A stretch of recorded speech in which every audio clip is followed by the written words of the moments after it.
Bonjour mesdames et messieurs, bonjour chers frères et sœurs dans le Seigneur. Que la grâce du Seigneur Jésus-Christ de Nazareth, l'amour de Dieu et la communication du Saint-Esprit soient avec vous tous. Je voudrais encore ce matin, alléluia, m'entretenir avec vous sur un sujet. Euh,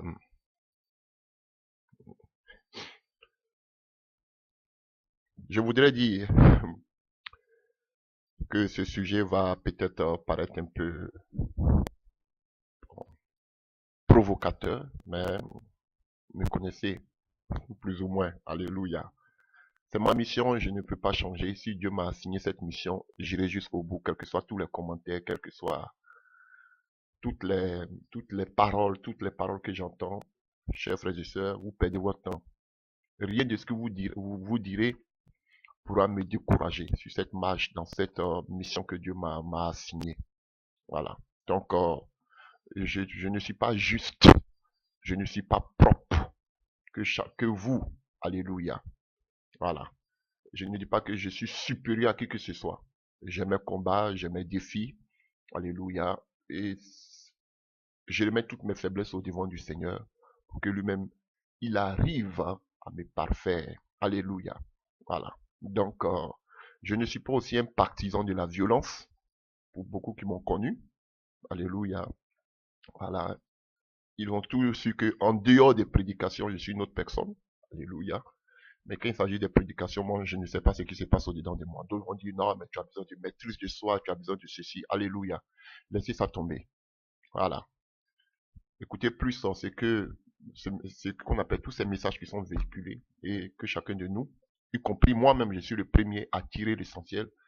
Alléluia, pour grandir dans la foi, pour nous aider, alléluia, pour aider le corps du Christ qui souffre énormément. Voilà. L'Église est restée pendant des années qu'on appelle, dans cette mort, dans cette hypocrisie. Alléluia. Et il faut qu'il y ait un changement. Pas parce que je veux apporter ce changement personnel. Je ne peux pas apporter un changement personnel. Parce que qui suis-je? Je ne suis que poussière. Alléluia. Mais c'est Dieu, au moment opportun, qui a de faire sonner la trompette. Alléluia. Il est temps que l'Église se réveille, chers frères et sœurs. Donc, toutes ces prédications ne sont pas tournées vers quelqu'un. Alléluia. Ou bien, comme diront d'autres, par jalousie, mais parce que les autres sont en train de percer, excusez-moi pour le terme. Voilà, donc ils sont ancrés de jalousie, leurs cœurs sont remplis de haine. Non, ce n'est pas ça le but. Alléluia. Je le dis, pour ceux qui m'ont connu, ça va pratiquement plus de 25 ans que je prêche ce message. Ça n'a pas changé jusqu'à aujourd'hui. Peut-être c'est beaucoup d'entre vous aujourd'hui m'ont connu par ces prédications. Mais je prêche ce même message, ça fait plus de 25 ans. Donc, c'est pas à cause, quand je prêchais ce message, il y a beaucoup de mecs qui n'avaient pas encore commencé le ministère. Voilà. Donc, j'ai toujours prêché. Donc, pour beaucoup, si vous voyez que ce message, oui, bon, peut-être c'est pour dénigrer d'autres, mais j'ai toujours dénigré depuis plus de 25 ans, 26 ans. Je dénigre. Alléluia. Et ce n'est pas dans le but, alléluia, d'un but, alléluia, de faire mal à qui que ce soit. Non, mon but, ce n'est pas de dénigrer l'œuvre de Dieu, non. Alléluia. Mais il faut que, alléluia, l'œuvre de Dieu, l'église de Dieu, alléluia, soit nettoyée de tous ces, qu'on appelle ces brebis galeuses. C'est important, chers frères et sœurs. Alléluia. Ok. Donc, chers frères et sœurs, nous voulons parler d'un autre sujet en ce matin. Et Dieu me met à cœur. Voilà. Donc, vous pouvez vous poser cette question comme moi. Je ne sais pas si vous l'avez, si vous vous êtes déjà posé cette question. Alléluia. Est-ce que vous êtes chrétien ou vous êtes religieux? Suis-je chrétien ou religieux? Alléluia. Est-ce que beaucoup d'entre vous se sont déjà posé la question de savoir quelle était la différence entre quelqu'un qui est religieux et quelqu'un qui est chrétien? Alléluia. Alléluia. Ça, c'est notre prédication d'aujourd'hui. Suis-je religieux ou chrétien? Alléluia. Et brièvement, le livre de Romains, alléluia, riche, très riche en ce qui concerne la vie chrétienne, la vie chrétienne, la nouvelle naissance. Voilà, Paul donne beaucoup beaucoup d'enseignements dans le livre de Romains. Donc, nous allons aller rapidement, alléluia, pour parler rapidement de quelqu'un qui est chrétien. Voilà, et Paul le définit tellement bien dans le livre de Romains. Alléluia. Voilà, je vais passer brièvement là-dessus. Et Paul, déjà, quand vous prenez le début du livre de Romains, vous voyez, il montre combien de fois, sans Jésus, nous étions sous la loi, comme Paul même le dit, malheureux que je suis, qui pourra me délivrer de cette chair. Alléluia. Nous étions tous pécheurs. Alléluia. Et si vous voulez, nous pouvons lire le livre de Romains. Romains rapidement, Romains 3, que vous connaissez tous. Hein. Alléluia. Romains 3, à partir du verset 23. Il n'y a point de distinction car tous sont péchés, sont privés de la gloire de Dieu. Donc, nous étions tous pécheurs, des pécheurs. Alléluia. Voilà. Donc, que ce soit juif, que ce soit qu'on appelle païen, que nous sommes. Voilà. Donc, que ce soit les Samaritains. Voilà. Nous étions tous des païens, chers frères et sœurs. Et voilà pourquoi Jésus a donné les clés des cieux, alléluia, à Pierre. Voilà. Pour trois choses. Il a donné pour trois clés à Pierre, alléluia.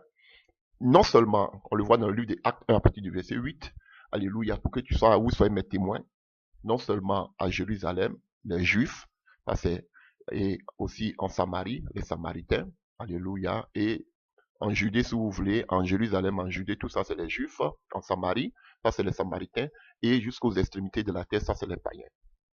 Donc, chers frères et sœurs, tous sont privés de la gloire de Dieu. Nous étions tous privés de la gloire de Dieu. Alléluia. Et il continue pour dire que le salut s'obtient, nous avons été justifiés par la grâce, par le moyen de la rédemption en Jésus-Christ de Nazareth. Donc, c'est là que commence toute la vie chrétienne. Donc, nous étions tous, alléluia, sous la sanction du péché. Alléluia. Mais nous avons obtenu le salut par la foi en Jésus-Christ de Nazareth. Alléluia. Voilà. Donc, c'est pas par qu'on appelle pas la loi, mais c'est par la résurrection de Jésus-Christ en Romains 5, verset 1. Nous sommes justifiés, alléluia, en Jésus-Christ de Nazareth. Sachez que tous, nous avons tous péché, nous étions tous sous la malédiction du péché, alléluia. Et Jésus-Christ de Nazareth, par sa mort et sa résurrection, il nous a délivrés, il nous a justifiés. Alléluia. Donc, devenir chrétien, en Romains 6, verset 1 à 2, nous devenons maintenant morts au péché. Alléluia. Et nous devenons maintenant enfants de Dieu. Comment ça se fait? Et nous voyons aussi dans le livre de Romains 6, à partir, alléluia, du verset, alléluia, du verset 1, vous pouvez lire, on était sous la puissance du péché, on était dans la désobéissance. Et là maintenant, qu'est-ce que nous faisons? Nous acceptons Jésus-Christ, nous sommes sauvés. Et qu'est-ce qui se passe à partir du verset 3? Alléluia, nous pouvons le lire. Ignorez-vous que nous qui avons été baptisés en Jésus-Christ, c'est en sa mort que nous avons été baptisés. Nous avons donc été ensevelis avec lui par le baptême en sa mort, afin que comme Christ est ressuscité des morts, par la gloire du Père de même, nous aussi nous marchons en nouveauté de vie. Donc vous voyez, une fois que nous avons accepté le Seigneur Jésus-Christ et nous sommes justifiés par la grâce, maintenant qu'est-ce que nous devons faire? Nous devons accepter le Seigneur par les eaux du baptême. Et lorsque nous avons accepté le Seigneur, ça c'est Romains 6, verset 3 qui le dit, lorsque nous avons accepté le Seigneur par les eaux du baptême, maintenant qu'est-ce que nous faisons? Il dit à la suite, ensuite maintenant nous devons marcher en nouveauté de vie, ce qu'on appelle la nouvelle naissance, ou bien qu'on appelle la naissance d'en haut, ou naître d'en haut, chers frères et sœurs. Donc nous devenons enfants de Dieu à part entière. Alléluia. Voilà. Voilà, donc nous sommes devenus enfants de Dieu, alléluia, en passant par les eaux du baptême, en acceptant le Seigneur comme notre Seigneur sauveur personnel, nous passons par les eaux du baptême, et selon Romains 6, à partir du verset 4 maintenant, nous naissons en nouveauté de vie, la nouvelle naissance. Et quand vous prenez, et vous allez voir, donc quand vous prenez aussi, alléluia, maintenant, vous prenez maintenant Romains 8, comme nous l'avons vu, et vous, si vous n'avez pas écouté cet enseignement, vous pouvez l'écouter sur l'œuvre du Saint-Esprit dans la vie du chrétien. Là, Dieu, par sa grâce, nous a aidé à décortiquer tout l'enseignement de Paul sur l'œuvre, le travail du Saint-Esprit dans la vie du chrétien. Donc, vous voyez, là maintenant, après le baptême, maintenant, après avoir été sauvés par la grâce, par la résurrection du Christ, par la croix, alléluia, nous passons par les eaux du baptême, comme nous avons vu en Romains 6, à partir du verset 3, et de là, nous commençons une marche, comme on appelle, nous marchons maintenant en nouveauté de vie. Et quand nous prenons Romains 8, maintenant, on va voir tout le parcours de cette nouvelle vie. Et on a vu que dans l'enseignement sur l'œuvre du Saint-Esprit dans la vie du chrétien, que Jésus avait dit à Nicodème que si tu n'y nais d'eau, tu ne peux pas être sauvé. Ça veut dire d'esprit. Donc, on voit tout le travail que le Saint-Esprit fait dans notre vie. Donc, c'est ça la nouvelle naissance, chers frères et sœurs. Voilà. Donc, en grosso modo, voici le parcours de la vie chrétienne. Et quand vous allez prendre aussi, alléluia, et qu'on appelle, vous allez prendre aussi le chapitre 9, alléluia, on nous parle des promesses, chapitre 9 de Romains, les promesses qui nous attendent, alléluia, et le chapitre 10 nous parle de la mission du chrétien, et vous allez voir à partir de Romains 12 jusqu'au chapitre 15, au chapitre 12 au chapitre 15, on nous parle, alléluia, des fruits que nous devons manifester. Donc, chers frères et sœurs, vous ne pouvez pas déjà manifester les fruits si vous ne devez pas aller d'abord depuis la base, depuis le commencement, le fait d'avoir accepté le Seigneur, de croire à sa mort et à sa résurrection, de passer par les eaux du baptême, de marcher en nouveauté de vie. Alléluia. Et parlant de nouveauté de vie, comme je le répète encore, nous avons fait l'enseignement dessus, qu'on appelle l'œuvre du Saint-Esprit dans la vie du chrétien. Vous pouvez l'écouter. Alléluia. Et vous allez voir les différentes étapes dans la nouvelle naissance. Alléluia. Donc, on a vu que les fruits de l'esprit, ils étaient la dernière position dans le processus de la nouvelle naissance. Donc, tu ne peux pas parler d'amour si toi-même, depuis la base, tu n'es pas transformé, tes pensées, ta chair, alléluia, ton positionnement, plein de choses que nous avons vues. Si tu n'es pas passé par là, alléluia, si tu n'es pas rempli de la puissance de Dieu, mais tu ne peux pas aimer. Alléluia. Si Dieu ne t'a pas délivré de la haine, de la colère, de la jalousie, tout cela, tu ne peux pas aimer. Donc, vous voyez, on peut rien faire. On peut pas aimer tant que Dieu n'a pas transformé d'abord nos pensées, n'a pas transformé nos cœurs. Alléluia. N'a pas enlevé la timidité, la puissance de Dieu. Vous voyez? Donc, c'est ce bel enseignement que Dieu nous a donné lorsqu'on parlait de l'œuvre du Saint-Esprit dans la vie du chrétien. Donc, chers frères et sœurs, voici en grosso modo le parcours, alléluia, de la vie chrétienne. Voilà. Donc, aujourd'hui, je ne vais pas trop m'attarder sur la vie chrétienne, mais nous allons nous attarder plus, alléluia, sur la religion ou la religiosité. Alléluia. Voilà. Beaucoup de personnes aujourd'hui fréquentent des lieux de prière qu'on appelle communément église. Alléluia. Est-ce que le fait d'aller dans un lieu qu'on appelle l'église fait de toi un chrétien ou tu es un religieux? Alléluia. Est-ce que le fait qu'on appelle être familier à un pasteur fait de toi un chrétien ou un religieux? Est-ce que le fait d'avoir fait un baptême fait de toi un chrétien ou un religieux? C'est de tout ça que nous voulons parler aujourd'hui. Mais d'emblée, nous voulons savoir d'abord, nous voulons donner une définition à ce que c'est que la religion. Pour vous, qu'est-ce que c'est que la religion? Alléluia. Parce qu'on nous parle de la foi. Alléluia. La grâce par la résurrection de Jésus-Christ de Nazareth. Mais qu'est-ce que c'est que la religion? Lisons quelques définitions dans le dictionnaire. On nous dit que la religion, c'est un ensemble déterminé de croyances, de doctrines, de dogmes qui définissent le rapport de l'homme avec son Créateur, avec Dieu. Alléluia. Ça, c'est une définition. Ici, on a une autre définition. Je pense qu'on va prendre 3 comme ça. Alléluia. La religion est l'ensemble des croyances, sentiments, dogmes et pratiques qui définissent les rapports de l'être humain avec le sacré ou la divinité. Alléluia. Et une dernière définition avant que nous avançons. Une religion se conçoit le plus souvent comme un système de pratiques et de croyances en usage dans un groupe ou une communauté. Et je poursuis pour dire que de même, il est naturel de penser que Dieu lui-même cherche à établir cette relation. La religion est donc l'ensemble des croyances et des pratiques qui traduisent concrètement cette relation entre l'homme et Dieu. Alléluia. Donc, en quelque sorte, pour établir une relation entre Dieu et l'homme, on est obligé de passer par des pratiques, par des dogmes, des doctrines, des croyances, pour pouvoir être en parfaite communion avec Dieu. Donc, en quelque sorte, voici une définition des définitions que nous pouvons donner à la religion. Maintenant, dans la Bible, alléluia, dans le Nouveau Testament, nous avons un passage qui parle de la religion. Alléluia, nous allons prendre que vous connaissez. Prenons la Bible dans le livre de Jacques 1 à partir du verset 26 à 27. Mais si quelqu'un croit être religieux, alors qu'il ne sait pas tenir sa langue en bride, il s'illusionne lui-même. Sa religion ne vaut rien. La religion authentique et pure aux yeux de Dieu, le Père, consiste à aider les orphelins et les veuves dans leur détresse, si vous voulez, dans leur affliction, et à ne pas les laisser corrompre par ce monde. Alléluia. Et vous voyez, comme on a vu les définitions, on a dit que c'est une assemblée, c'est qu'on appelle un groupe communautaire, alléluia, qui croit à certains dogmes, alléluia, certaines pratiques qu'ils doivent exercer pour être en bonne communication, bonne communion avec Dieu. Et ici, par exemple, on voit que Jacques s'adresse, comme on appelle, à une communauté bien particulière qui sont des Juifs, et nous le voyons dans le livre de Jacques 2, à partir du verset 2, alléluia, où il parle de l'assemblée, alléluia, et quand on parle d'assemblée ici en grec, c'est le mot synagogue, alléluia.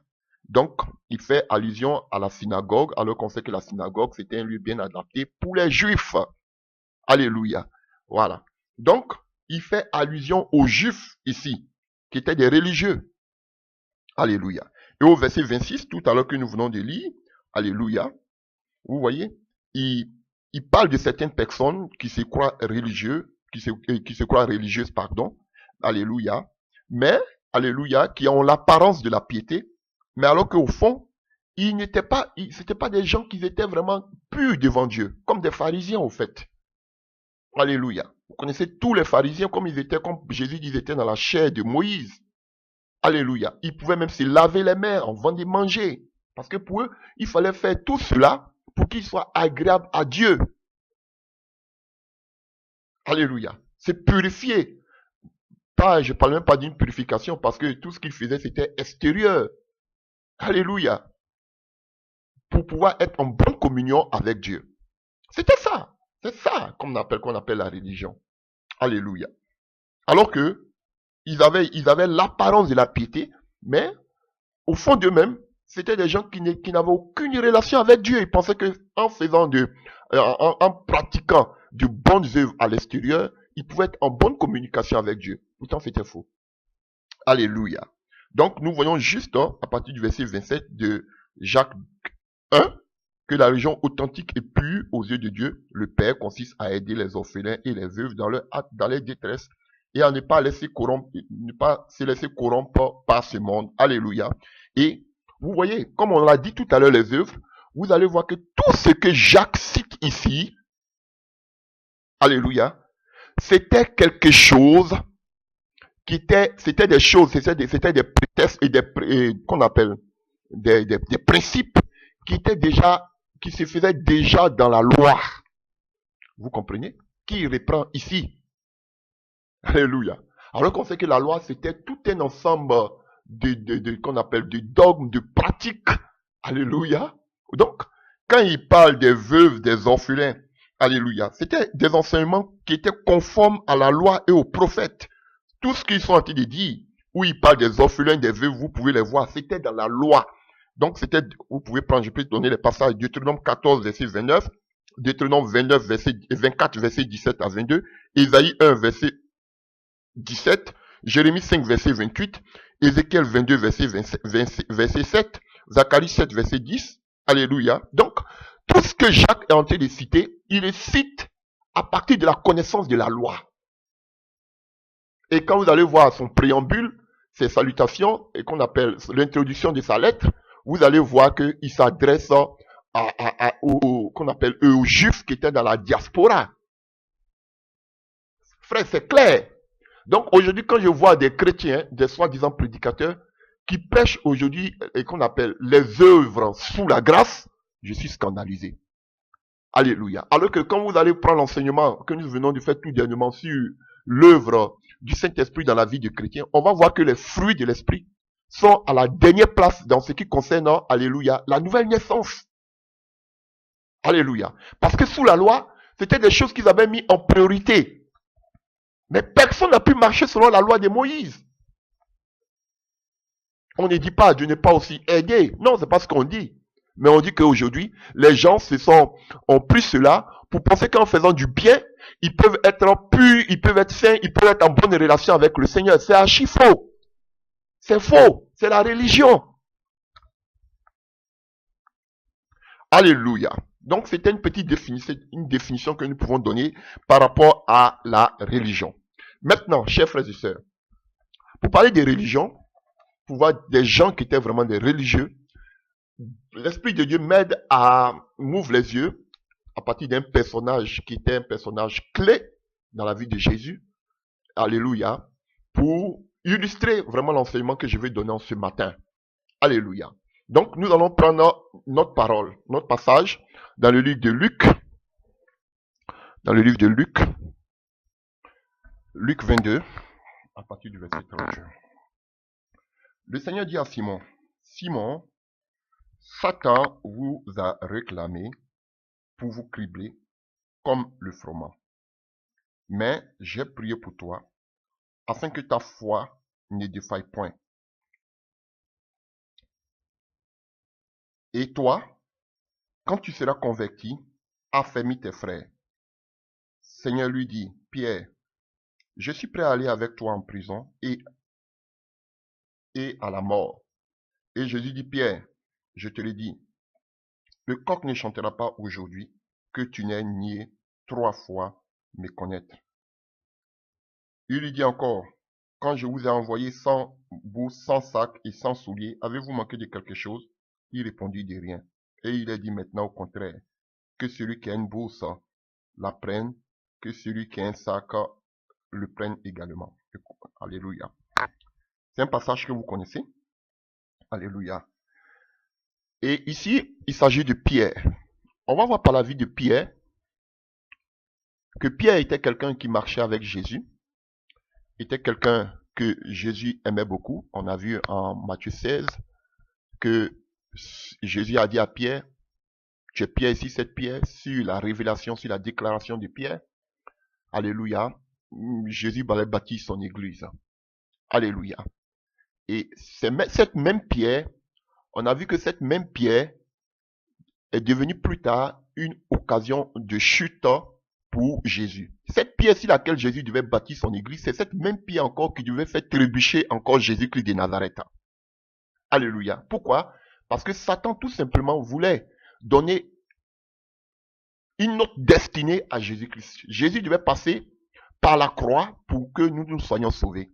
Mais par Pierre, Satan voulait, alléluia, parce que c'était la seule condition pour que nous soyons sauvés. Mais Satan voulait faire dévier Jésus-Christ de sa mission en passant par Pierre. Donc, alors que Pierre était, donc c'est pour vous dire que, chers frères et sœurs, une pierre est peut-être le socle sur lequel on bâtit, alléluia, qu'on appelle l'œuvre sur laquelle on bâtit notre foi. Mais si on ne fait pas attention, si cette pierre aussi peut être une pierre d'achoppement pour nous, une pierre de problème, et c'est ce qui était pierre pour Jésus-Christ de Nazareth. Alléluia. Alléluia, chers frères et sœurs. Donc, ici, on voit que nous allons le voir plus tard où il a dit arrière de moi Satan. On le verra aussi tout à l'heure. Mais on voit que ici, alléluia, Jésus dit à Pierre, qu'on appelait Simon, que Satan vous a réclamé pour vous cribler comme le froment. Mais, quelque chose qui m'a frappé ici, Jésus ne dit pas qu'il a prié pour tous les apôtres, mais il a prié pour qui? Il a prié seulement que pour Pierre. Alléluia. Il n'a pas prié pour tout le monde, mais il a prié seulement que pour Pierre, pour vous montrer combien de fois Pierre occupait une place qu'on appelle importante au milieu des apôtres. C'est lui qui était le porte-parole des apôtres. Je ne sais pas s'il était le plus âgé, mais il était le porte-parole des apôtres. Vous pouvez lire tout le Nouveau Testament, vous allez voir que chaque fois qu'il y avait une intervention, c'était Pierre qui dévançait. C'était Pierre qui posait les questions. Alléluia. Mais ce Pierre-là, la Bible nous dit ici que, alléluia, que Jésus dit à ce Pierre, quand tu seras converti, affermis tes frères. Là, j'ai été choqué. Pour vous dire que Pierre marchait avec Jésus, Pierre voyait la gloire de Dieu qui se manifestait, Pierre voyait les paralytiques marcher, il voyait les aveugles voir, il voyait Jésus-Christ multiplier le pain, alléluia, il dormait à côté de Jésus, il marchait avec Jésus, il pouvait faire même les miracles, parce que Jésus lui a donné le pouvoir d'aller, alléluia, alléluia, d'aller annoncer l'évangile. Ils sont venus pour dire au Seigneur, Jésus-Christ, vous pouvez voir ça dans le livre de Luc 10, alléluia, voilà, nous sommes revenus, on a vu, même les démons nous sont soumis. Jésus dit que ça, c'est pas le plus important. Le plus important, c'est que vos noms sont écrits dans le livre de vie. Donc, ils ont fait même des miracles au nom de Jésus-Christ de Nazareth. Mais quelque chose qui me choque ici, malgré tout ça, la Bible dit que Pierre n'était pas encore converti, il n'était pas encore né de nouveau. Et Jésus lui dit que quand tu seras né de nouveau, quand tu seras converti, affermis tes frères. Voilà pourquoi Jésus-Christ ne priait pas pour tout le monde, mais Jésus seulement priait pour Pierre. Pourquoi Jésus dit, j'ai prié seulement pour toi? Pourquoi il ne dit pas, j'ai prié pour tout le monde? Parce que Pierre était celui à qui il avait remis la clé. Alléluia. Waouh, merci Jésus-Christ de Nazareth. Donc Pierre était quelqu'un d'important au milieu des apôtres. Donc ce n'était pas n'importe qui, excusez-moi pour le thème. Mais la Bible nous dit que Pierre, c'est Pierre à qui Jésus a dit, tu es Pierre, si c'est Pierre, je bâtirai mon église. La Bible nous dit que Pierre n'était pas né de nouveau. Pierre n'était pas converti. Ça fait peur, chers frères et sœurs. Ce qui veut dire que tu peux être dans la vérité. Tu peux avoir la parole de la vérité. Tu peux être... Alléluia. Tu peux lire, méditer la parole. Lire. Bon, méditer la parole, c'est autre chose. Parce que quand tu médites la parole, personnellement, ça prouve que tu as une intimité avec le Seigneur. Tu peux fréquenter une église, en guillemets, un lieu de prière. Alléluia. Tu peux être dans la chorale. Tu peux avoir des dons spirituels. Parce que Pierre avec des dons puisqu'il guérissait les malades. Au nom de Jésus-Christ. Il pouvait oindre dans le livre de Luc, il pouvait oindre les chrétiens, qu'on appelle les païens de l'huile, ils étaient guéris.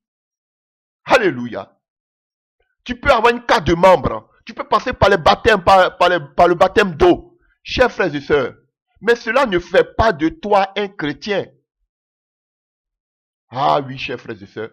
Donc, ça m'a poussé à comprendre, avec l'aide du Saint-Esprit, que tout ce parcours que Pierre avait avec Jésus-Christ de Nazareth, il n'était pas encore chrétien. Alléluia. Pourtant, il était là, la pièce maîtresse après Jésus-Christ de Nazareth, le porte-parole des apôtres, mais il n'était pas encore né de nouveau. Frères, faisons beaucoup attention. D'autant me diront que oui, bon, c'est parce qu'il n'avait pas encore reçu le Saint-Esprit. Mais on verra même que jusqu'après la Pentecôte, mais son véritable caractère n'a pas été façonné, transformé. Ah, chers frères et sœurs, c'est un danger.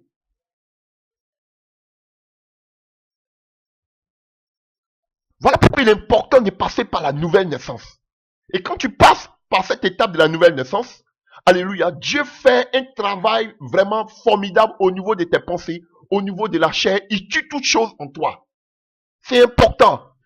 Pierre se servait du Saint-Esprit pour opérer de grands miracles, mais Pierre ne permettait pas que le Saint-Esprit puisse tailler son être intérieur. Comme beaucoup. Alléluia.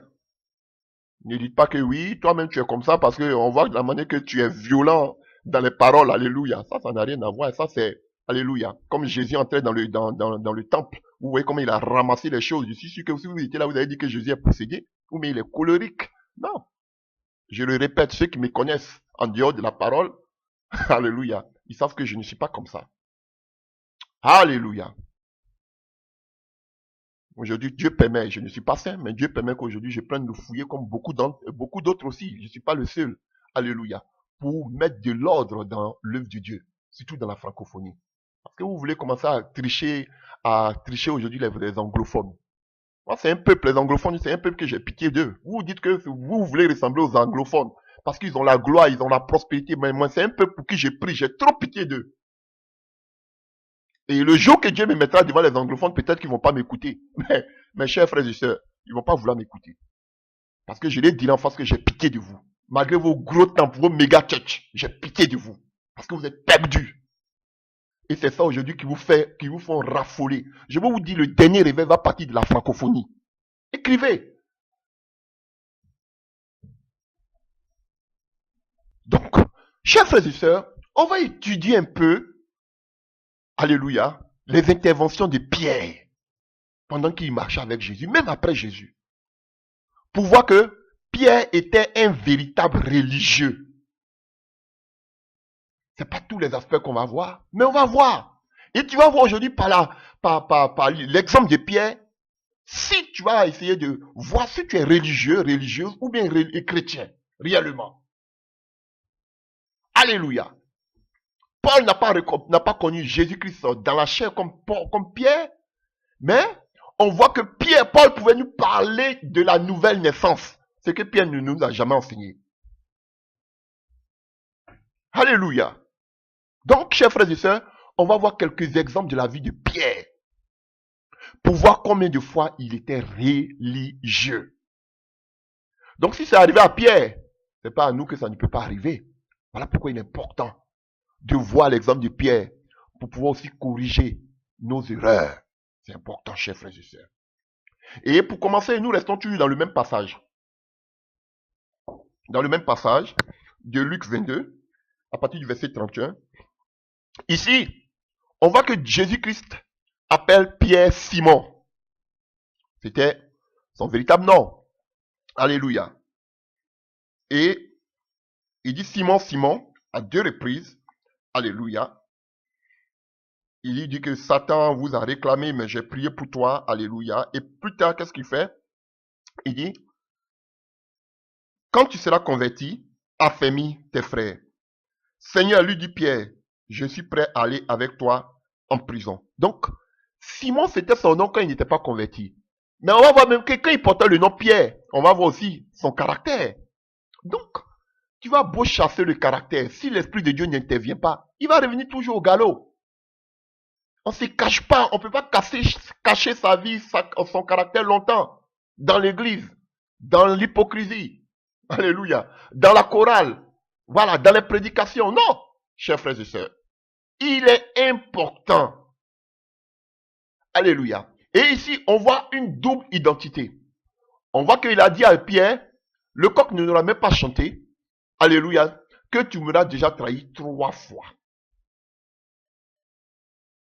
Chers frères et sœurs. Et voici un premier caractère. Une première caractéristique de quelqu'un qui est religieux. Il a une double nature. Alléluia. Pierre, lorsque Jésus-Christ fut arrêté, en m'appuyant déjà sur ce passage, parce que Jésus avait déjà prophétisé, mais vous pouvez voir plus tard, que lorsqu'on a attrapé Jésus, Pierre était là au milieu des personnes autour du feu. Alléluia. De la même manière que le feu du Saint-Esprit peut remplir nos cœurs, de la même manière aussi, le feu sert à brûler, sert à consumer. Alléluia. Il était assis autour du feu et il avait une double nature. Lorsqu'il était avec les disciples, il était chrétien. Alléluia. Mais lorsqu'il était en dehors, alléluia, il pouvait se mettre avec des incirconcis. Excusez-moi pour le thème, pour dire. Il avait une double nature. Je ne dis pas qu'on ne peut pas se mettre avec les gens de mauvaise vie, c'est pas ce que je dis. Mais je vais enseigner quelque chose. Pour dire qu'il avait une double nature. Il est chrétien lorsqu'il s'agit d'aller dimanche à l'église. Il n'est pas chrétien lorsqu'il s'agit d'aller, qu'on appelle en discothèque le samedi. Il avait une double nature. À la maison, il peut se masturber, il peut écouter la musique qu'on appelle profane, comme on le dit, ou bien mondaine. Alléluia. Il peut faire toutes sortes d'animosités, fumer, boire, il peut tout faire. Alléluia. Avoir un caractère insupportable, ne jamais dire à ce que lorsque il est en dehors de l'église, dit aux gens qu'il est chrétien. Non, ça, il n'en parle pas. Il est chrétien seulement que lorsqu'il est dimanche, lorsqu'il prend sa Bible, il va à l'église, là, il devient chrétien. Alléluia. Mais en dehors de l'église, il n'est plus chrétien. Il avait une double nature. Voici les religieux. Et il était auprès du feu. Et ces gens-là étaient en train de mal parler de Jésus, son Dieu, qui venait à peine d'être arrêté. Et on cherchait tous ceux qui étaient avec Jésus. Et Pierre était là, mais Pierre pouvait régner son maître, Jésus-Christ de Nazareth. Chers frères et sœurs, voici des gens, les religieux, on peut parler même à l'école, on peut parler mal de la parole de Dieu, on peut parler mal de Jésus. Ils vont avoir toujours la bouche cousue à ne rien dire. Ils ne défendent jamais la cause de Dieu, de la parole. Pas par la violence, mais défendre, alléluia, la cause de Jésus-Christ par la parole. Regardez aujourd'hui dans les écoles. Les gens peuvent dire, ouais, il faut parler de l'homosexualité. Ils peuvent parler de la pornographie. Ils peuvent parler, comme on appelle, des avortements. Ils peuvent parler de toutes sortes, alléluia, qu'on appelle du péché. Mais sans langue de bois, c'est normal, vous écoutez.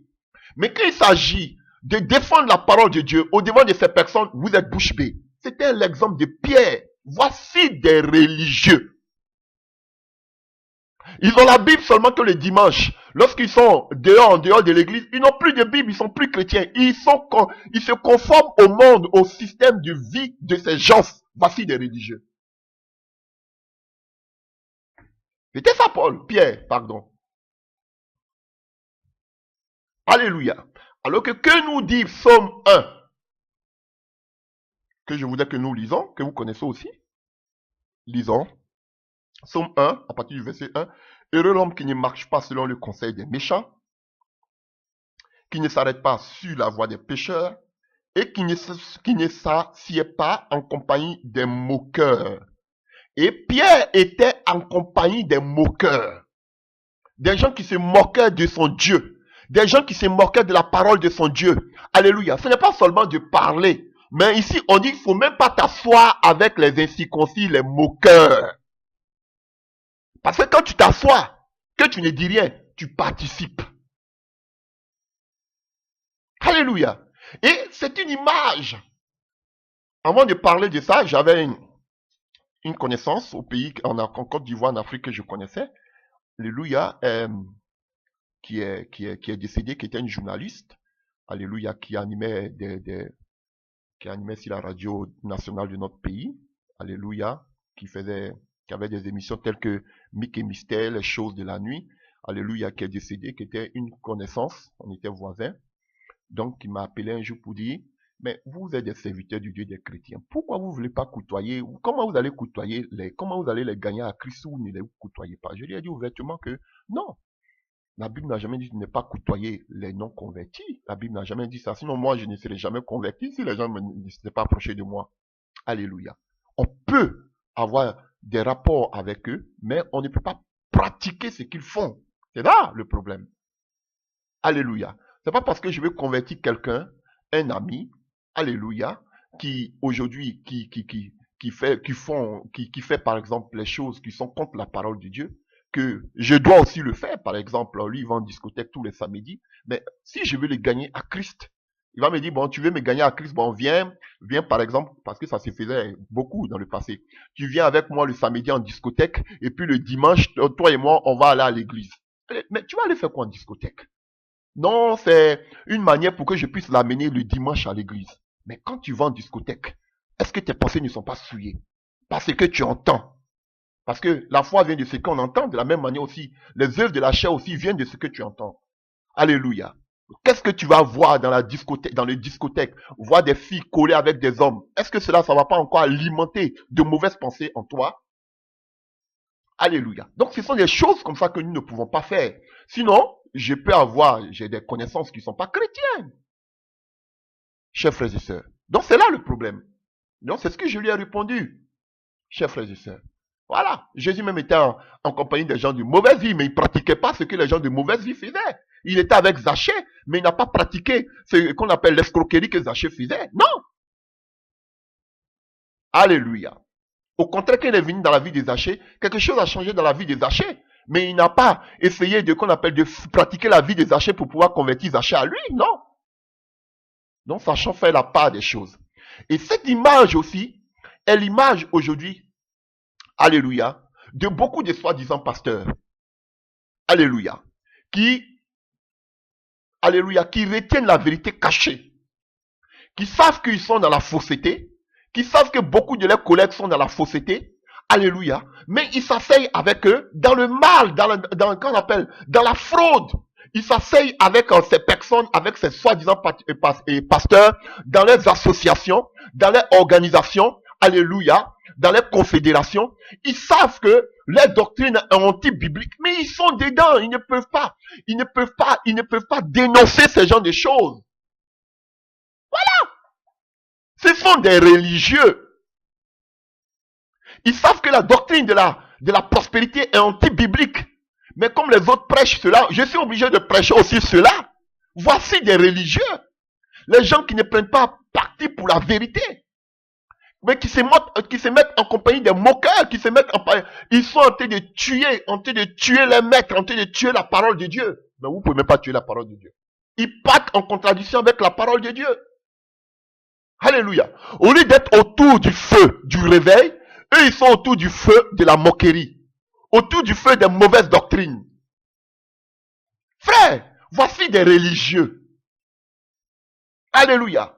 Qui voient la vérité au devant de Jésus-Christ de Nazareth, mais qui ne peuvent pas prendre qu'on appelle, qui ne peuvent pas prendre parti pour la vérité. On dit, toi tu étais avec Jésus. Il dit, non, je ne l'ai jamais connu. Alléluia. Parce que Jésus-Christ était seul, et ceux qui étaient autour du feu étaient nombreux. Parce que généralement, ceux qui vont prendre parti pour la vérité sont peu, mais ceux qui sont dans ces messages de prospérité, de la gloire, qu'on appelle du voyage astral, sont nombreux. Pourquoi tout le monde est dedans et puis c'est toi seul qui va être à l'extérieur? Si tout le monde, ils sont tous ensemble, ça prouve qu'ils sont dans la vérité. Qui vous dit ça? Voici des religieux qui font des choses en groupe, qui n'ont pas le cran de pouvoir prendre qu'on appelle les responsabilités vis-à-vis de la parole de Dieu. Qui renie la vérité de la parole de Dieu. Pourquoi? À cause des hommes. Alléluia. Et c'était le même caractère de Pierre. Pierre ne l'a pas changé. Et vous le verrez même en Galates, que même après qu'on appelle la montée de Jésus-Christ, la résurrection de Jésus-Christ, la montée de Jésus-Christ, on voit ce même caractère encore en Pierre. Alléluia. En Galates, Paul nous parle de cela. Si vous voulez, on peut le lire. Galates 2, à partir du verset 11.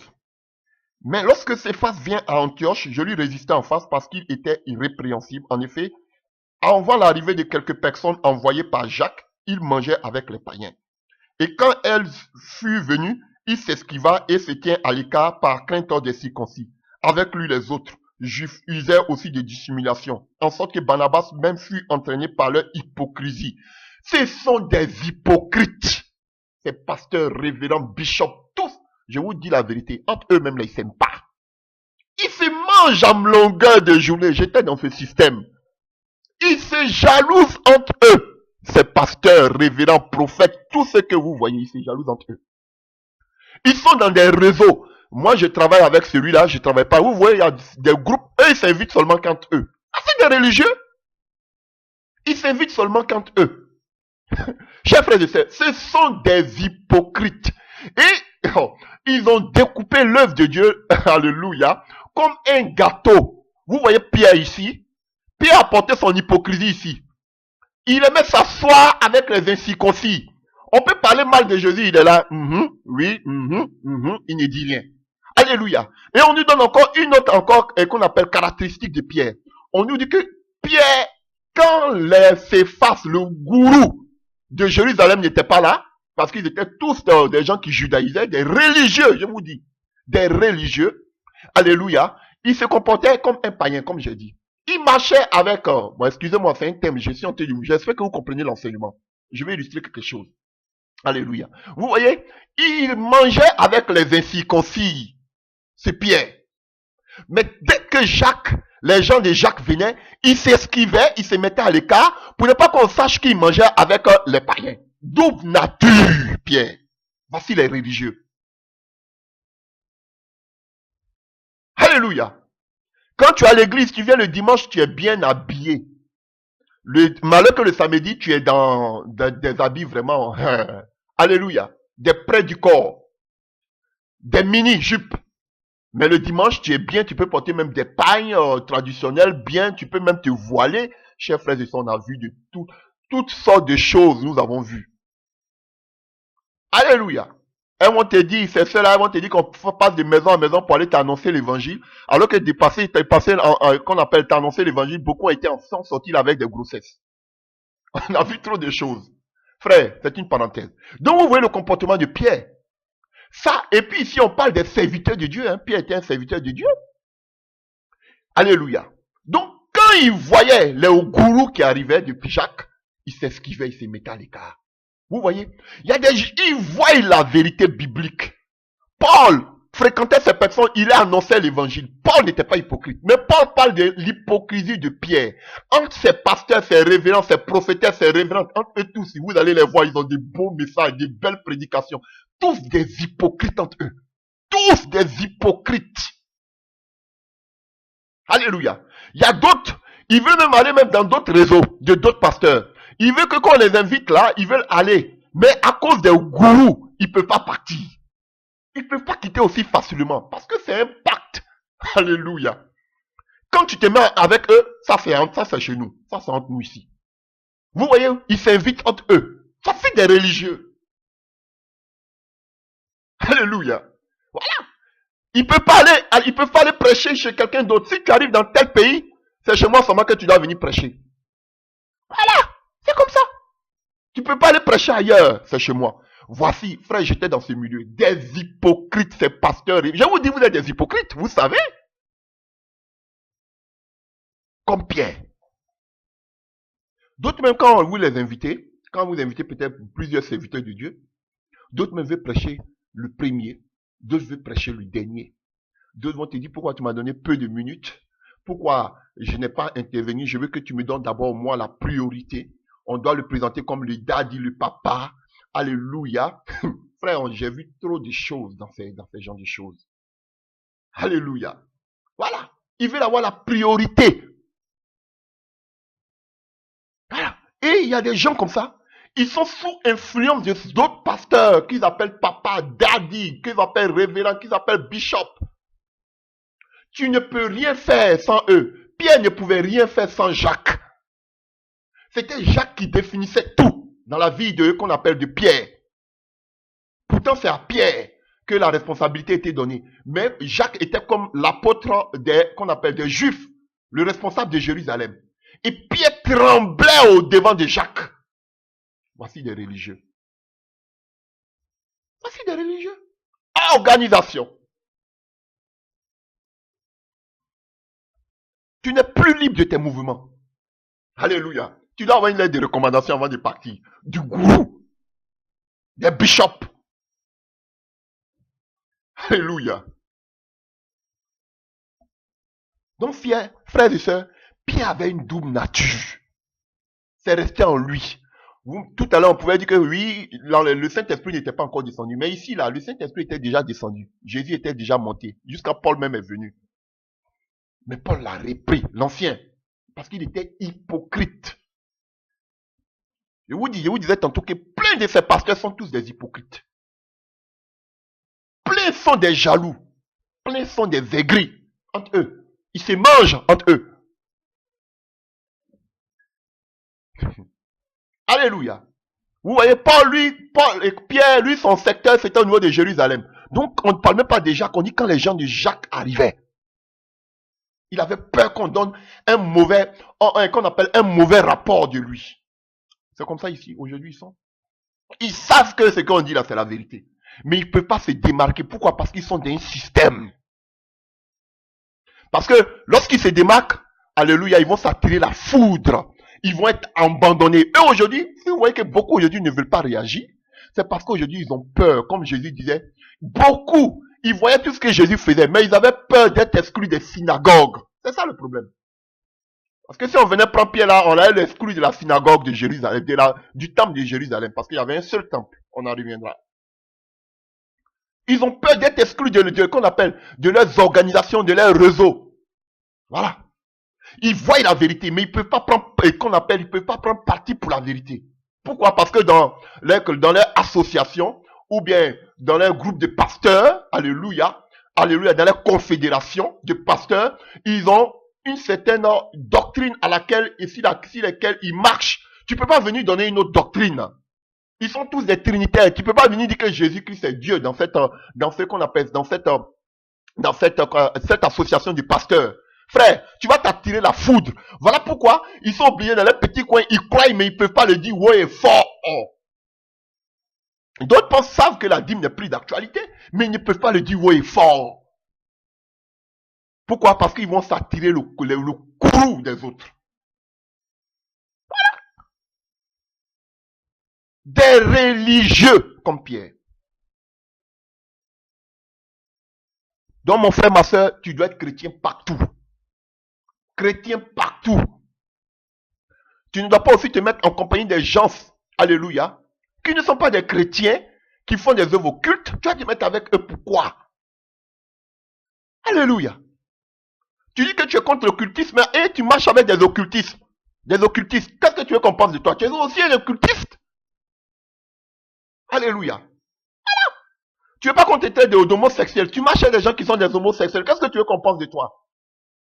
Voilà. Donc frère, on n'est pas c'est nous qui parlons. Voilà. Moi, dans mon coin, chaque jour que Dieu fait, je cherche la face de Dieu pour me purifier, consacrer tous les jours, parce que je ne suis pas propre.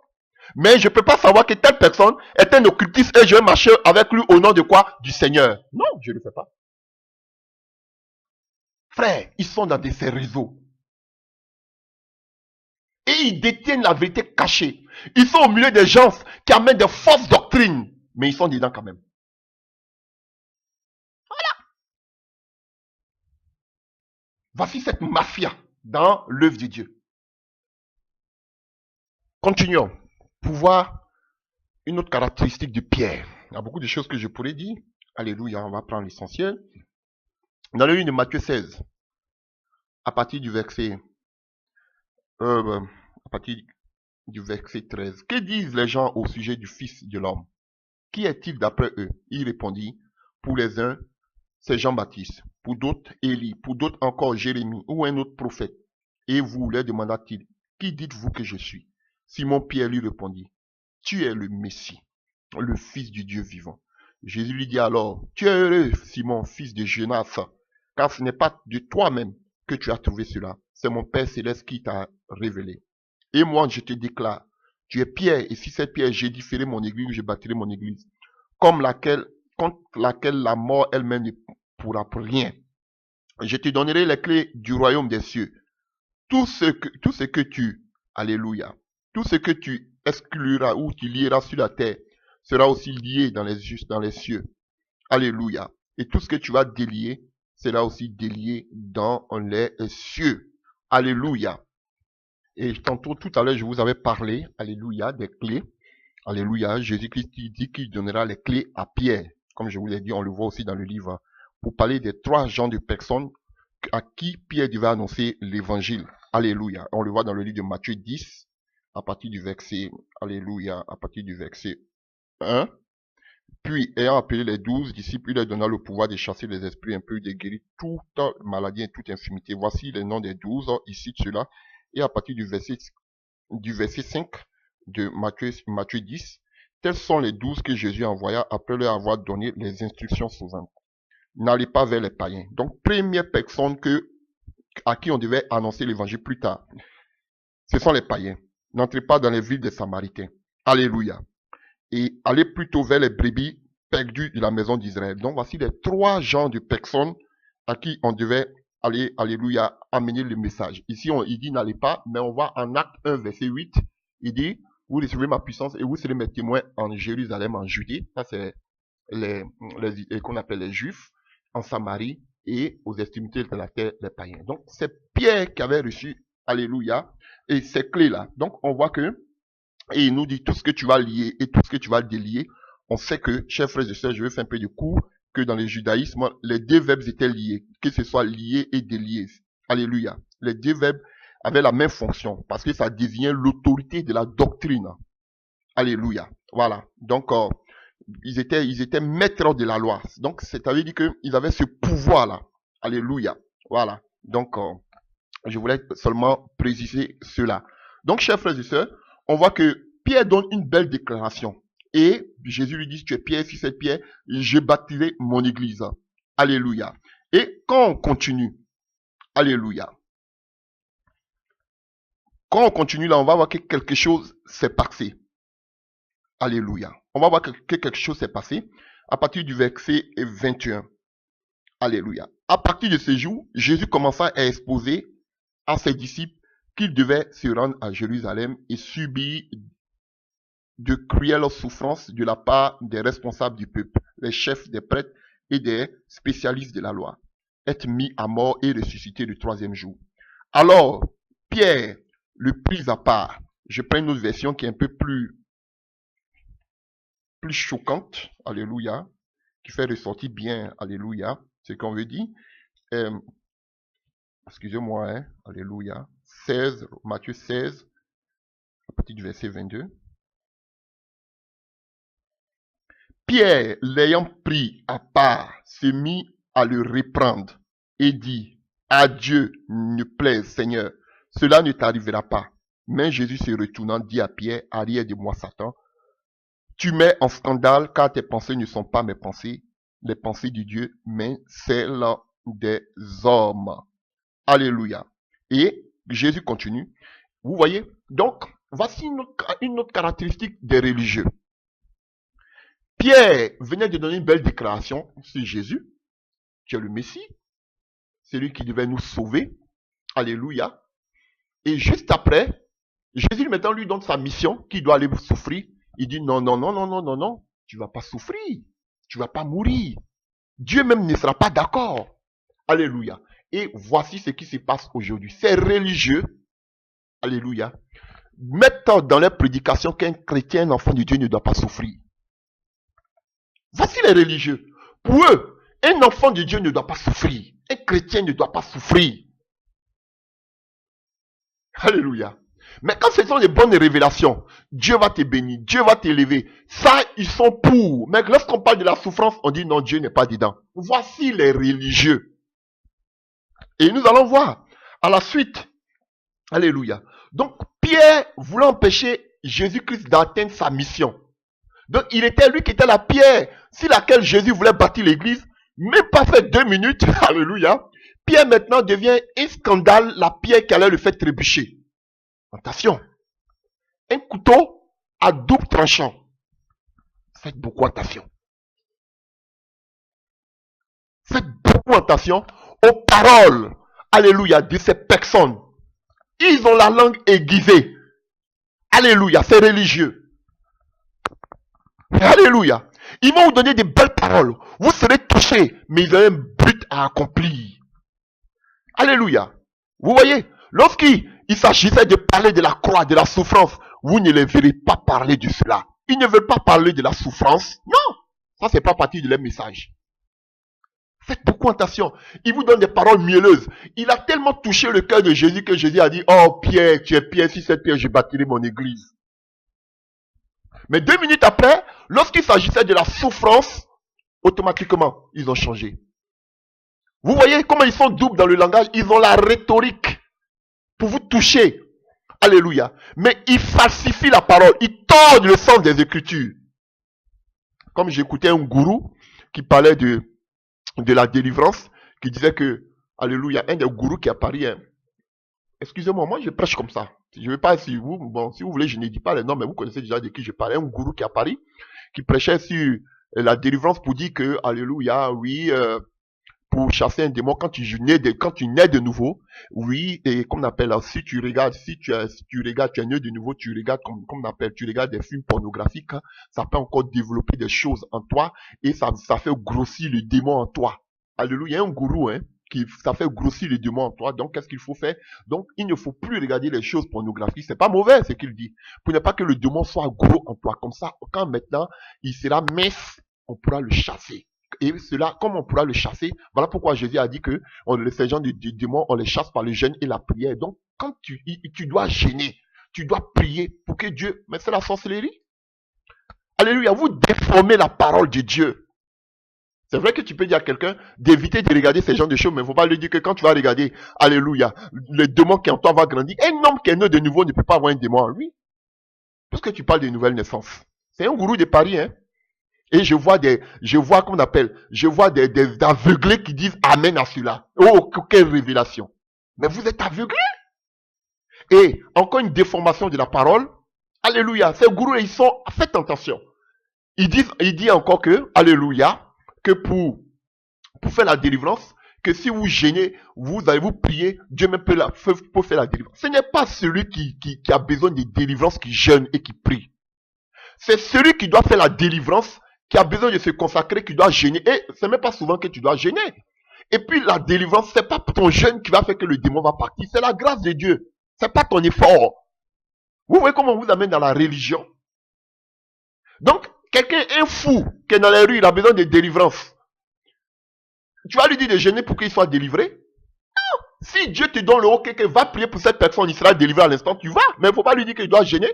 C'est une déformation de la parole. Jésus n'a jamais dit que celui qui est possédé doit jeûner. Vous avez vu dans la Bible qui était possédé, qui a jeûné pour que Jésus chasse un démon. C'est la sorcellerie. Quelle est cette déformation de la parole? Que Dieu ait pitié de nous. Vous là, ne vous accrochez pas à la parole. Ces gens-là, ils ont la langue fou. Ils ont la langue là, mielleuse. Ils ont la rhétorique. Ils vous emballent. Ils déforment le sens de la parole. Et les gens disent Amen à cette parole. Alors qu'ils vous amènent tous en brousse. Alléluia. Et vous voyez, et Jésus fait la précision. Quelle était l'intention de Paul, de Pierre? Alléluia. Et Jésus continue. Il dit, arrière de moi, Satan. Pourquoi? Il dit, tu mets en scandale, car tes pensées ne sont pas mes pensées, les pensées de Dieu, mais celles des hommes. Pierre avait les pensées des hommes, mais il avait masqué, voilé cela. Il ne voulait pas que Jésus parle de la souffrance, parce que pour lui, il voulait prêcher un message du monde. La gloire. Et plus tard, on verra cela. Qu'est-ce que Jésus veut dire?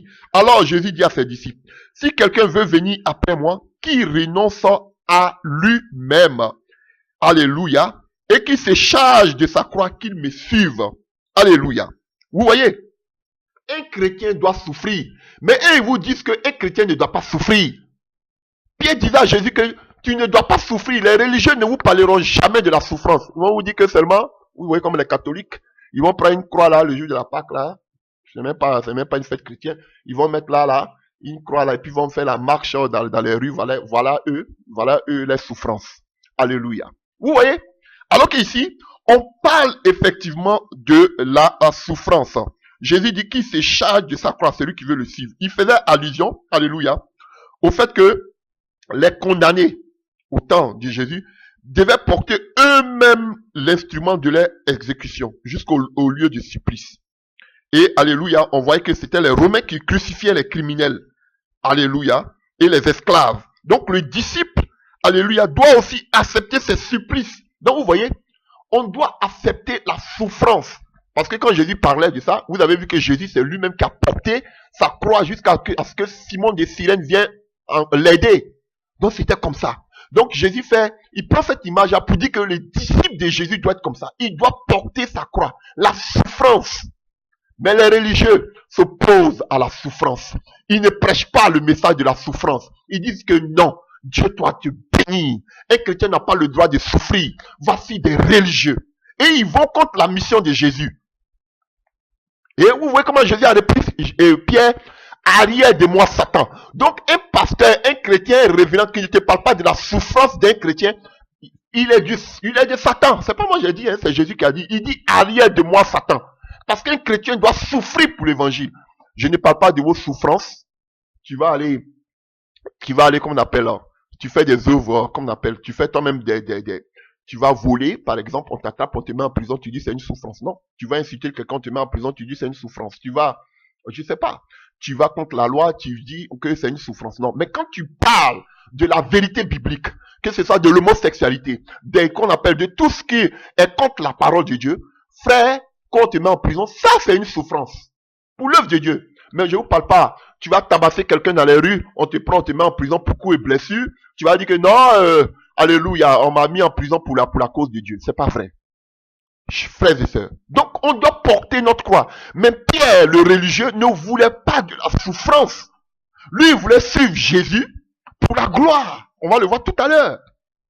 Et il était les pensées des hommes. Comme ceux-là aujourd'hui qui prêchent la prospérité, ce sont des pensées des hommes. Et Jésus dit, arrière de moi, Satan. Alléluia. Parce qu'un chrétien doit porter sa croix tous les jours comme Jésus aussi a porté sa croix. C'est notre exemple. Et la croix est symbole de la souffrance. Mais combien de pasteurs aujourd'hui vous parlent de la souffrance du chrétien? Non, ils ne vous en parlent pas. Chers frères et sœurs, ce sont des religieux comme Pierre. Un chrétien doit souffrir. Et Pierre l'a compris plus tard dans son livre. Et il dira que si tu vis, tous ceux qui vous ont vu pieusement en Christ seront persécutés. Il a compris plus tard que vous êtes persécutés, outragés, c'est parce que l'esprit de gloire repose en vous. Mais aujourd'hui, ces révérends, ces gourous, ces pasteurs, ces docteurs, aujourd'hui, vous parlent de la souffrance. Ils vont vous parler de toutes sortes d'enseignements. Ils ne vous parleront jamais de la souffrance du chrétien, de la persécution. Parce qu'eux-mêmes, ils ne sont pas persécutés. Au contraire, ce sont eux-mêmes qui persécutent ceux qui ont la vérité.